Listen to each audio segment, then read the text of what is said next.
Vamos orar. Não podemos abrir a Tua Palavra, Pai querido, sem termos a certeza que estás a nosso lado, orientando este estudo. Suplicamos Tua ajuda, em nome de Jesus. Amém. Amém. Vamos a falar neste estudo sobre a lei, o papel da lei, a função da lei. Tem muito cristão sincero que não compreende para que serve a lei. A lei não serve para salvar, a lei não salva. Ninguém vai se salvar por guardar a lei. E se alguém está guardando a lei querendo salvar-se, está completamente equivocado. Esse não é o caminho da salvação. A salvação é unicamente pela graça maravilhosa de Cristo. Vamos a Éxodo capítulo 20, onde está registrada a lei de Deus, os 10 eternos princípios da lei de Deus. Diz assim: Então falou Deus todas estas palavras: Eu sou o Senhor teu Deus, que te tirei da terra do Egito, da casa da servidão.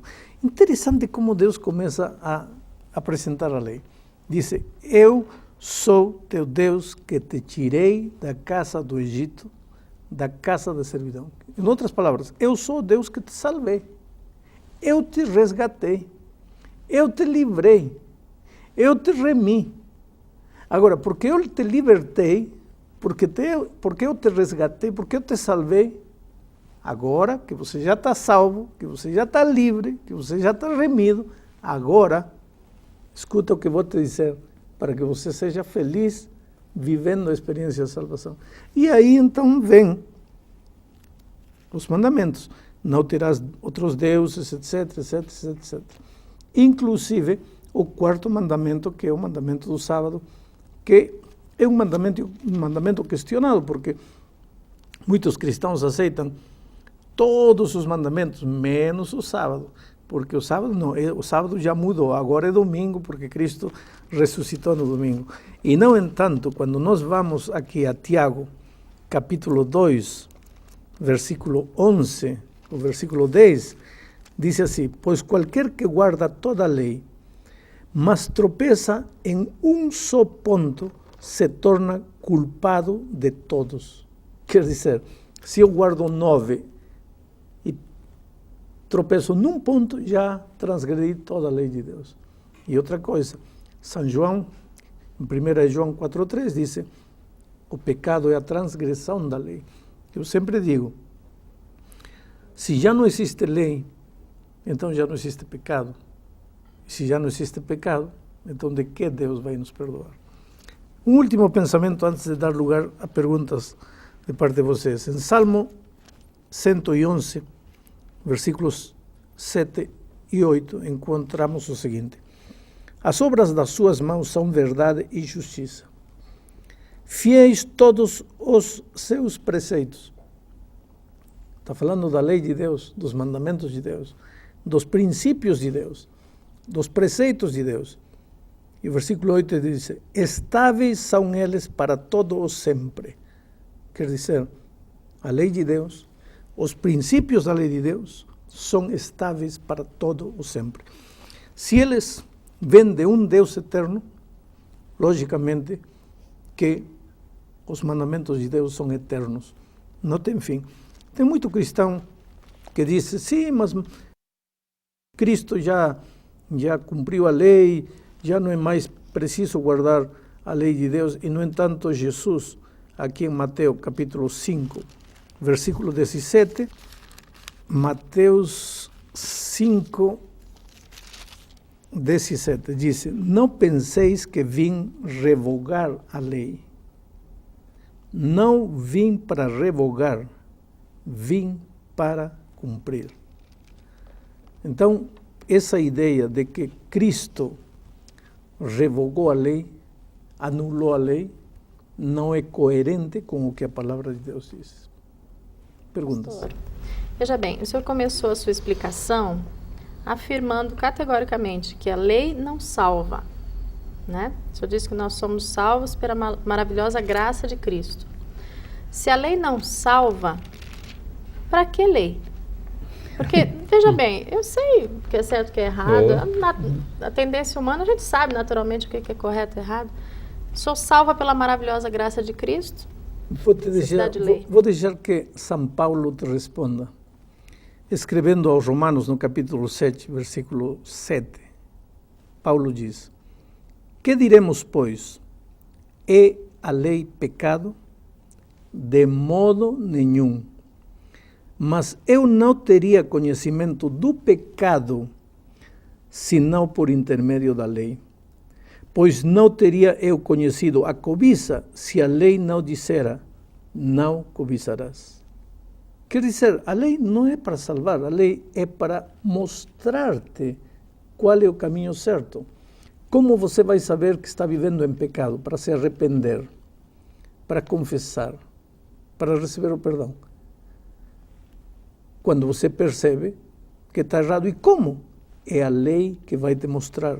Se você está cobiçando, é pecado, porque a lei diz, não cobiçarás.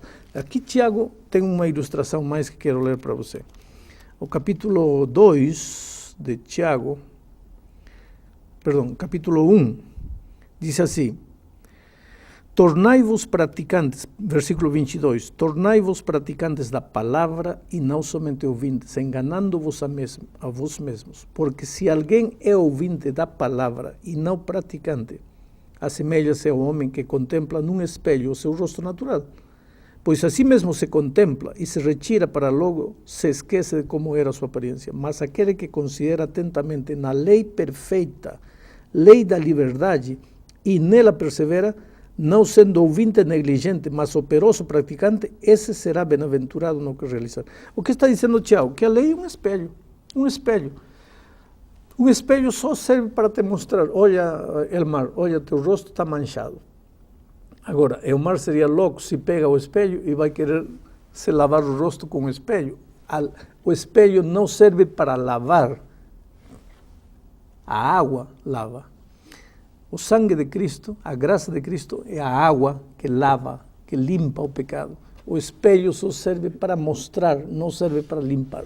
Pastor, mas veja bem, eu ainda preciso insistir um pouco mais, porque é o seguinte: tudo bem, o senhor está me convencendo de que a gente precisa ter uma lei, né, como base do nosso padrão, da nossa conduta. Mas veja bem, como é que uma lei que foi escrita no tempo de Moisés, mais de 3.000 anos, mais ou menos, atrás, por aí, vai servir para mim hoje, que vivo no século XXI. Quer dizer, as coisas mudaram completamente, sabe? Os padrões de conduta mudaram completamente. Código de trânsito muda. Muito bem. Essas leis mudam, como né? É que eu vou me basear numa lei que foi feita para... Por isso eu li o texto de Salmo, onde Deus disse que seus preceitos são eternos. O que é eterno são os princípios. Vou explicar. A lei foi escrita por Deus em tábuas de pedra no Monte Sinai, a lei dos 10 mandamentos. Mas quando Caim matou Abel, estava transgredindo a lei, porque Deus se desagradou. Deus disse: olha, o que você fez? Quer dizer que Caim sabia que estava fazendo algo errado quando matou seu irmão. Caim foi antes do Sinai, então? Lógico, muito mais. Caim está no início da história do mundo. Não havia lei, mas ele sabia que estava matando e estava fazendo algo errado. Por quê? Havia lei. De que forma? Eu não sei. Mas os princípios eternos estavam aí. Agora, veio o Sinai, Deus deu os princípios. O princípio é este: não matarás. Aí veio Cristo. Muita gente não quer os 10 mandamentos do Sinai, quer a lei de Cristo, a lei da liberdade. Muito bem. Agora vou mostrar para você o que a lei de Cristo diz. Em Mateus, capítulo 7.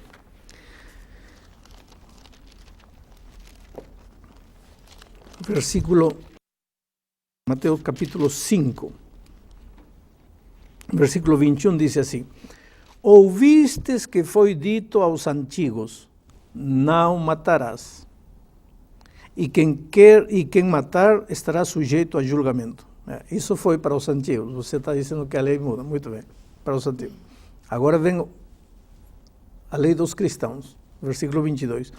Eu, porém, vos digo que todo aquele que se irar contra seu irmão estará sujeito a julgamento. Já matou. Já matou. Na lei de Éxodo 20 diz, não matarás. Agora Cristo diz, mas eu digo, se te iras loucamente contra o irmão, já mataste. Vejam o versículo 27. Ouvistes que foi dito, não adulterarás. Essa é a lei do Éxodo 20. Eu, porém, vos digo, qualquer que olhar a uma mulher com intenção impura no coração, já adulterou com ela. Pastor, Então é o negócio melhor, é muito mais difícil então do que... é melhor ficar com Éxodo 20. Tá? Mas aqui está o assunto. Tem muito cristão querendo fugir de Éxodo 20, pensando que já passou, vai cair numa lei muito mais severa. Porque para Deus não basta não matar, basta intenções. Quer dizer, Deus está interessado no coração do ser humano. A lei de Éxodo 20 vale, o que Jesus aqui falou vale, o que Paulo falou vale, tudo vale. Os princípios de Deus são eternos, não mudam nunca. Eu estou fazendo apenas uma espécie de brincadeira, dizendo que quem quer fugir de aí vai cair aqui, porque tudo vale e o que Deus quer é que a vida dos seus filhos reflita o seu caráter. Pastor, nós já tivemos um estudo, e inclusive onde a Bíblia diz que a lei foi cravada na cruz. Então a gente já fez esse estudo, a gente já compreendeu. Agora, por que esta lei, nós estamos falando de lei, os 10 mandamentos, por que algumas leis foram cravadas na cruz e essa não foi cravada na cruz? Pois é, já expliquei e vou voltar a explicar. Existem leis morais, a lei moral que tem que ver com princípios morais, que são eternas. Existem as leis cerimoniais, que tinham que ver com o cerimonial de Israel, que eram temporais até a vinda de Cristo, o Cordeiro de Deus. A realidade, tudo isto era sombra. Existem leis da saúde, existem leis de higiene, existem leis sociais, existem leis civis. Todas estas leis civis, estas leis de higiene mudam de certa maneira, porque, por exemplo, já falei na outra lição, havia uma recomendação ao povo de Israel, estavam no deserto, quando queriam fazer suas necessidades, iam ao campo e levavam uma pá, faziam um buraco, faziam suas necessidades, cobriam com terra por higiene. Hoje está ultrapassado, hoje tem vaso sanitário, hoje aperta um botão, correio, limpa, mudam as coisas. Agora, os eternos princípios da lei de Deus não mudam. Matar estava errado antes, estava errado hoje, será sempre errado. Roubar, adulterar, cobiçar, e o sábado é parte da lei moral. Porque antes do Sinai já se guardava o sábado. No jardim do Éden, Deus santificou, abençoou o sábado. O sábado é um princípio moral da lei de Deus. Pastor, mas reforçando a pergunta que ele fez, tem um trecho na Bíblia que diz alguma coisa de que Cristo nos resgatou da maldição da lei. Qual é esse trecho que quero ver? Me deu o texto. Gálatas, se não me engano, Gálatas 3,13. Gálatas 3,13. Essa palavra é forte, né? Pois é, porque é maldição da lei. Então, quer dizer, a lei é uma coisa terrível mesmo, né? Então, vamos ver esse texto. Gálatas 3,13, se não me engano. Muito bem. Diz assim: Cristo nos resgatou da maldição da lei, fazendo-se Ele próprio maldição em nosso lugar. Está claro para mim. Veja. Então explica para mim, Vou porque para mim não está. Vamos usar as leis de trânsito. Qual é a maldição da lei do trânsito? A multa. Sem dúvida. Tá? Qual é a maldição da lei de Deus? A punição, a multa. Qual é a maldição da lei de Deus? O pecado. O salário do pecado é a morte. A multa é a morte. Cristo te livrou da maldição da lei. Cristo te livrou da maldição da multa. Cristo te livrou da maldição da morte. Cristo não te livrou da lei, porque a lei é para te proteger. A maldição da lei é a multa, é o salário do pecado, é a morte. Disso Cristo te livrou. Mas Cristo não te livrou das leis que você, vamos dizer, o Detran. Vamos dizer, você levou multa, reais de multa. Agora eu vou e pago tua multa. Vamos imaginar que eu sou Cristo. Não tem nada com comparação, sou um pobre pecador. Mas eu pago tua multa. Você está livre da maldição de uma lei que você transgrediu.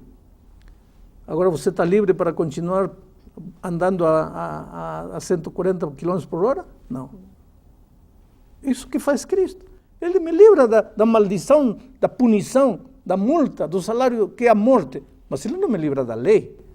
Porque a lei é para me proteger, para me cuidar, para me mostrar que estou errado. Disso Cristo não me livra. Pastor, o senhor analisou ali o texto dizendo da lei do passado, né? Eu entendi o que o senhor disse, né? Jesus falou que se por acaso eu tiver ódio no coração, na verdade eu já matei, mas ele também fez o resumo. Ele falou, olha, ama a Deus sobre todas as coisas, o próximo como a ti mesmo, e meio que é isso aí. Um mandamento novo vos dou. Justamente. Vos ameis uns aos outros. E essa expressão, mandamento novo, significa este está substituindo o velho. E parece que já deu uma resumida e ficou nisso. Vamos ao Velho Testamento agora. Vamos ao Velho Testamento. Tá? Em Levítico 19, 18, diz assim, mas amarás a teu próximo como a ti mesmo. E em Deuteronômio 6, 5 diz assim, amarás, pois, o Senhor teu Deus de todo o teu coração, de toda a tua alma e de toda a tua força. Então, como é que Jesus deu um mandamento novo? Se esse mandamento já existia no Velho Testamento. Amarás a Deus e amarás a teu próximo. Como é que Jesus estava dando um mandamento novo? Não é novo, era novo na forma, era novo na experiência, porque eles tinham um mandamento, mas não experimentavam, não cumpriam, não guardavam. Agora, Cristo quer dar um mandamento novo na experiência, está resumindo os 10 mandamentos nesses dois, porque em realidade, se você ama a Deus, não vai usar o seu nome em vão, vai adorar unicamente a Deus, vai guardar o sábado, vai reconhecer Deus como o seu único Deus. E se você ama seu próximo, vai amar seu pai, não vai matar, não vai roubar. O resumo é isso. E eu resumiria mais em um só mandamento, amor a Deus. Porque se você ama a Deus, lógico que vai amar seu próximo. Antes que acabe o nosso tempo, eu preciso lhe fazer uma pergunta, porque eu estou muito interessada na minha salvação. Qual é, então, o papel da lei na minha salvação? Mostrar-te tua realidade, para que você entenda que precisa de Jesus. Por isso, São Paulo diz, o fim da lei é Cristo. Nesse sentido, o propósito da lei é Cristo. O objetivo da lei é levar-te a Cristo. O propósito do espelho é mostrar-te tua realidade. O propósito da água é lavar. O propósito da graça é perdoar e salvar. O propósito da lei é mostrar-te tua realidade. Estamos chegando ao fim desta lição e eu gostaria de dizer para você, querido, que você não precisa se preocupar com a lei, você não precisa ter medo da lei. Quem tem que ter medo da lei é o transgressor, o delinquente, o marginal. Esse tem que ter medo da lei. Agora, o cristão, nascido em Cristo, que ama Jesus, que quer ser feliz seguindo os caminhos de Jesus, porque tem que ter medo da lei. Tá? Se você andar no trânsito, dentro de todas as normas de trânsito, por que tem que ter medo do policial?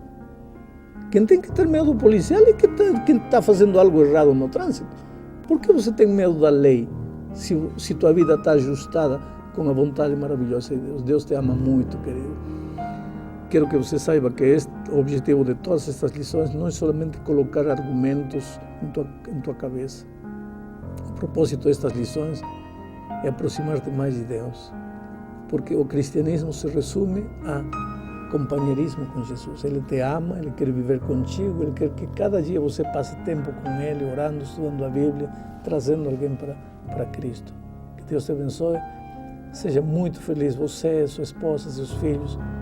E está passando por um momento difícil, neste momento que o Espírito de Deus, o poder libertador de Deus faça maravilhas na sua vida. Amém.